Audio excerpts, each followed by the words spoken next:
Check, check, check, check, check, check.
Test, test.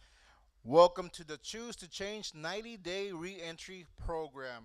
If you're a visitor and new to this program, we welcome you and we're glad that you are here. Many of us walked into these rooms not knowing what to expect, but many of us stayed because we saw real people with real problems who had real hope. The Choose to Change Foundation, something. This 90-day reentry program is a self-supporting Christian group. There are no dues or fees to attend a class, but we do encourage donations from our members and anyone who believes in what we are doing. The only requirement for membership is a sincere desire to change. If you're ready to change your life, then you are in the right place. Through this program, you will learn the tools and resources to finally change your life forever and a relationship-based support system to keep you going. For many of us, there's no easy way out of the mess we created in our lives, even if it wasn't your fault. But the good news is that there is a way out if you choose to believe in the impossible. All right. Welcome, ladies and gentlemen. My name is Frank Salazar. I've been a member of the Choose to Change Foundation since June 11, 2015, when I walked in through those doors, just needing guidance, and I found that guidance through Orlando Salinas. So without further ado, we welcome Orlando Salinas to the lectern, the CEO and founder of the Choose to Change Foundation. Please give Orlando a warm round of applause as he gets ready. So,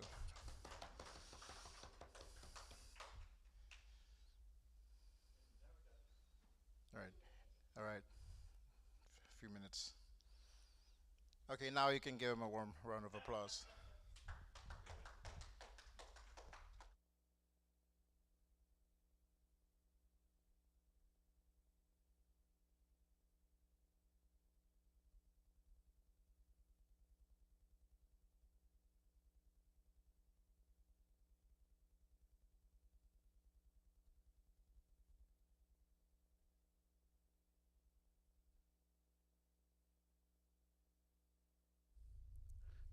Testing. All right, guys. Merry Christmas. Hope everybody's having a great Christmas season. For me, thank God it's just been work and work and work.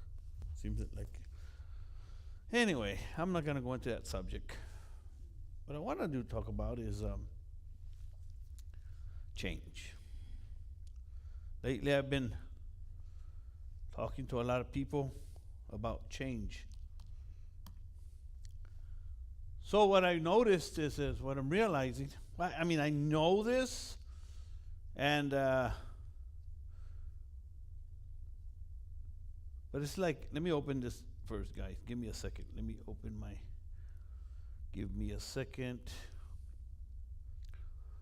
Where was I?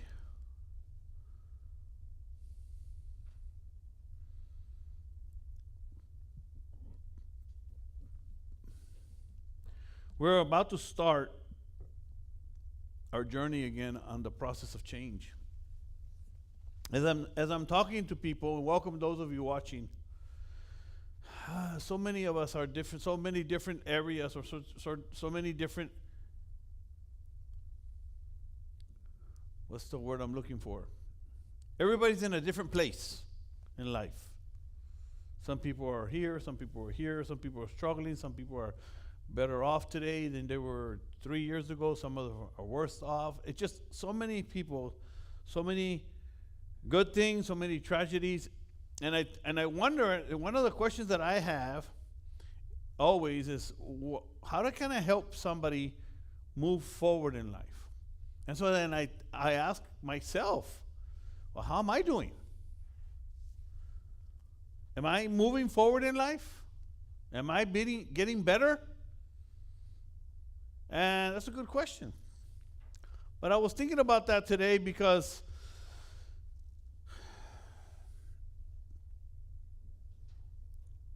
I've seen so many people struggling in life, and it's just wondering, what are we missing?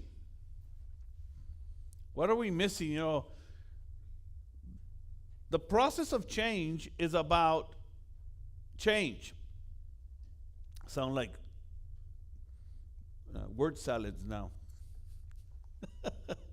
Anyway, what am I trying to say? Let me just say what I wanted to say. I want to talk about desire today. But as I was talking to my niece, as I was talking to other people, as I see other people's lives, as I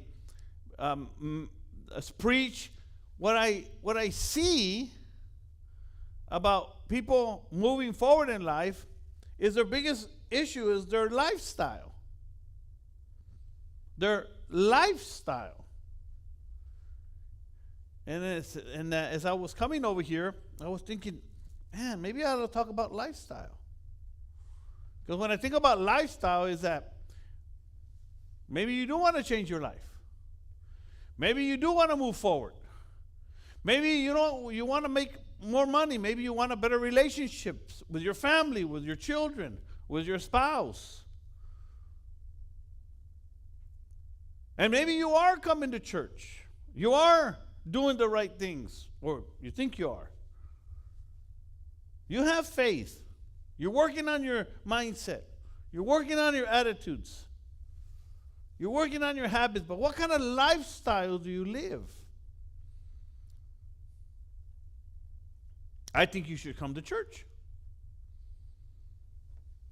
So,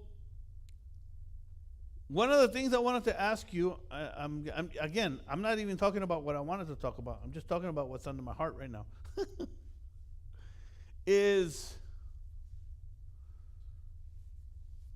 I used to start this meeting with a lot of Jim Rohn quotes, so I'm going to give you a Jim Rohn quote. If what makes life work well? What makes life work well? And if life isn't working out for you, Chavarria, then what must you change? And so then one of the things, if those of you that have been here forever, and I'm very huge on this, is that if there's problems, if you want to solve problems, the first thing you have to understand is who your biggest problem is. Is you. And so the question, when I asked that, then the reason I liked that question, because when I heard it the first time, I said, wow, I never thought about that. What must I change? Not what must change, but what must I change? I know I don't like the way the world is. I don't like the way the parole is. I don't like the way the judges do sometimes. I don't like the way people are sometimes. But I can't change that. I can't change the weather. I can't change the boss. I can't change my children. I can't change my spouse. I can't change anybody. So then how do I change? Then I have to ask myself, what must I change? And this is the question I want you to ask yourself today. In your marriage, in your relationships, with your children, with your spouse, at your job, at your church for that matter. I don't have any problems with people. I'm real easy to get along with. I think I am. Am I, Chavarria? But I see people having problems with people. And I don't understand that. But that's my mindset. Well, they offended me. Well, they don't like me. And? So in my case, I said, what I have to change is not worry about what people say. I have to change that. Not get offended because they told me I'm ugly. Not get offended because they told me I failed too many times. Or not get offended. I'm trying to figure out what I can change to make my life better. Now I'll go back to the desire.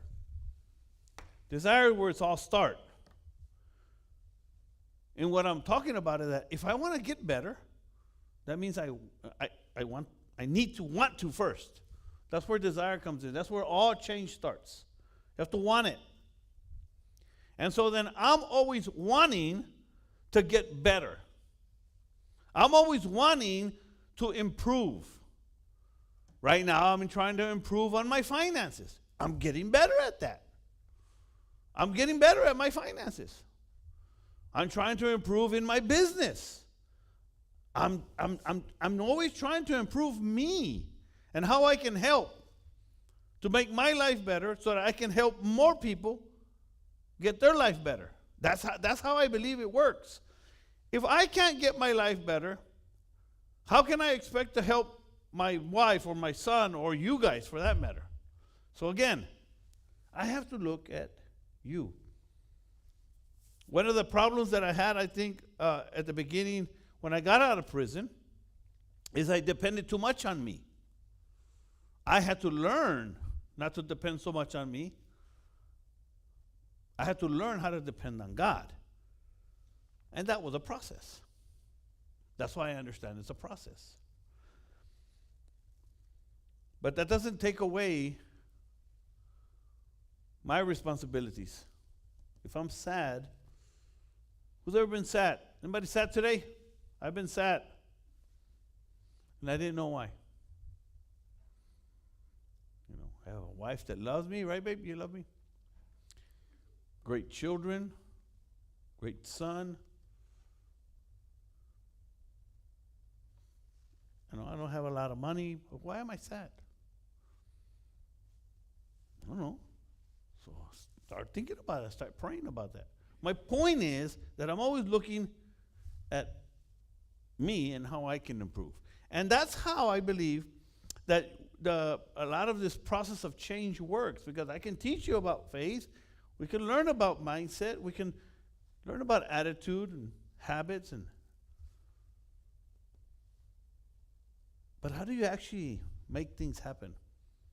How do you actually implement these things into your everyday life? Because that's what this is all about. How do you make all this happen in your life.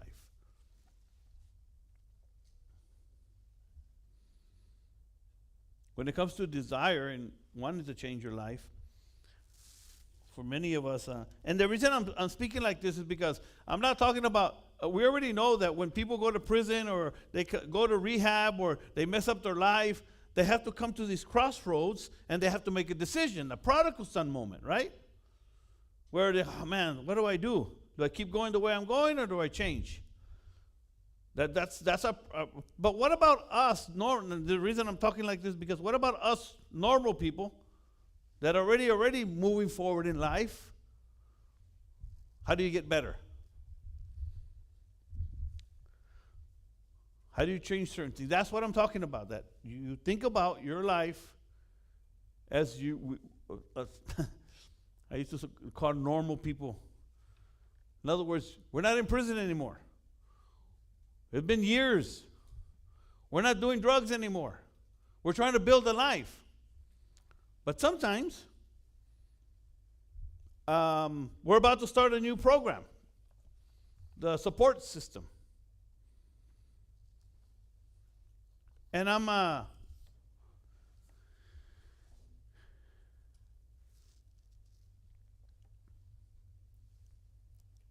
I'm not going to go into that.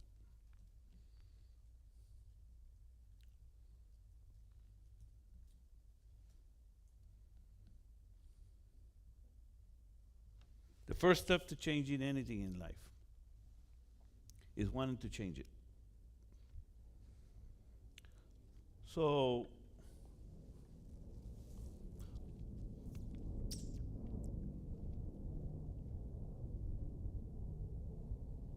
anybody have any questions? Anything to say?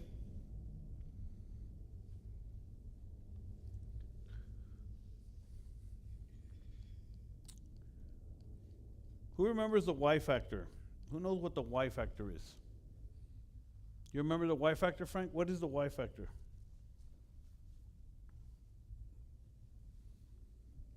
The Y factor is your reason for living, for doing what you do. Your desire. For wanting to better your life, for wanting Right. to change, for wanting to be a better father or a better mother or a better husband or better leader. Better Christian, better person. So, the Y factor.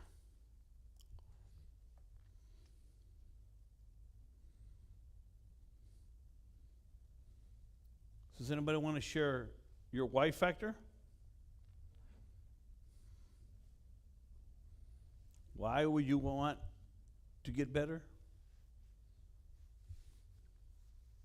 Why do I want to help people?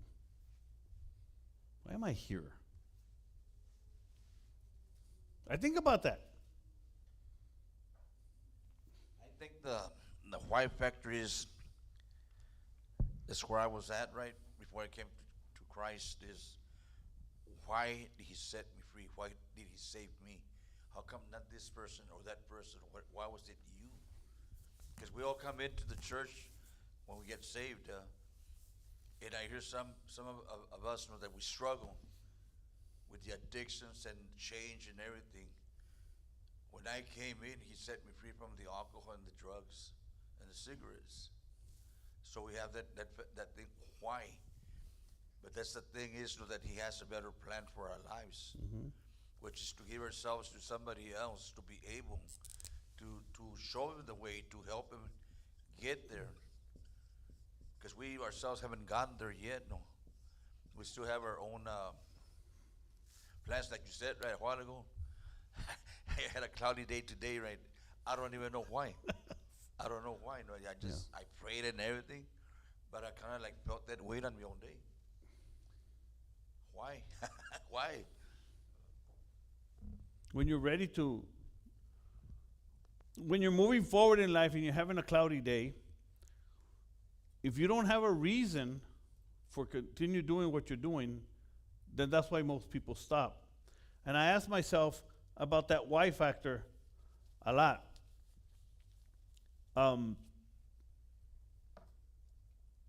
The best way I can explain it for me in terms of wanted to change my life when I wanted to change my life because I was a drug addict and all that, you know, my wife factor, my daughter, my family, you know, all that.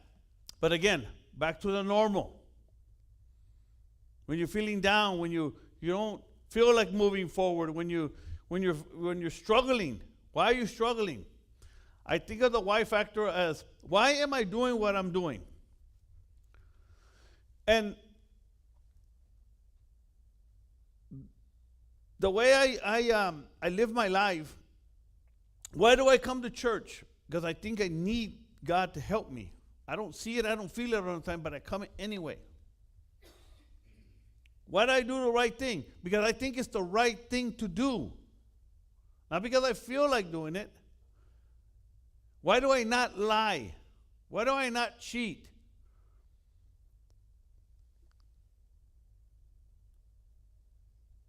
Because it's the right thing to do. That's a why factor. That's a reason. Because so many people get started, but they don't make it for the long haul. The whole reason I am here and have put together this whole process of change is because I wanted to make it for the long haul. And if you are going to make it for the long haul, then you're going to have to understand a few things. You want to make it for the long haul? Looking at you.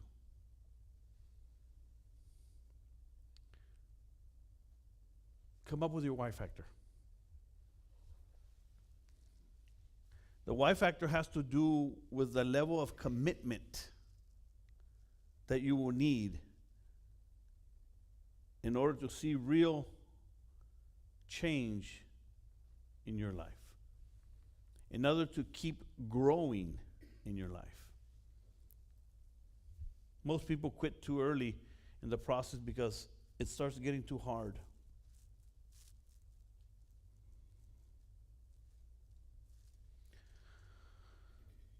Relationships get hard. Trying to stay sober gets hard. Trying to get a job. I'm working with a couple of guys that are trying to help them get a job. They're sticking it out, but sometimes it gets hard. Changing your life is no different. Keep moving. Being able to keep moving forward is no different when you're feeling down. The why factor is what keeps people going. Hopes and dreams. I hope to be a better grandfather so that my grandchildren can see, hey, that was grandpa. So if I don't stick around, what are they going to say? See, that's what keeps you going.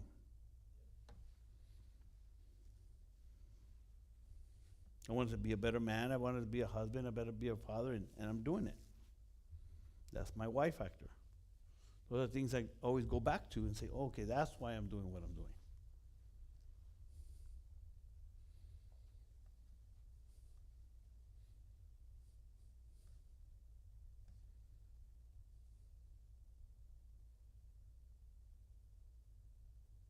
Anybody face some obstacles lately?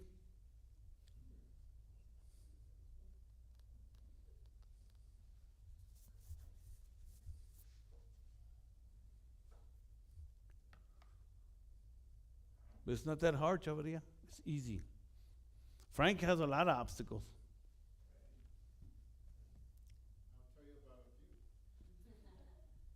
So before Thanksgiving, I went to go pick up my kids, and I had an obstacle in the form of my ex-wife's boyfriend, and I won't go into details, but he prevented me from getting my sons, and that was a big obstacle. And my why factor is my children. So now I have to reassess that and what I'm going to do now to make sure that they are able to come and there's no excuses. So right now I'm just making sure the apartment is nice and clean so they have no excuse, and just making sure everything is in order so when they're here they're not complaining and I can take care of them. So what did you have to look at, Frank, in order to start trying to try to change that situation? Or are you trying to change them? What did you try to do? I'm changing my situation. Your situation, right? Yes. What you can do. Yes. And that's what what I was saying earlier. You have to look at yourself. 'Cause you can't change your children. You can influence them. But you can't change their attitude. You can't change it. Especially in your circumstances.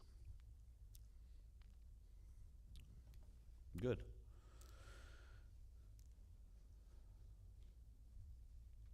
I'm going to shift here for a minute. We call it a short meeting. You know what? I have my donation, Chavadia. I'll bring my donation.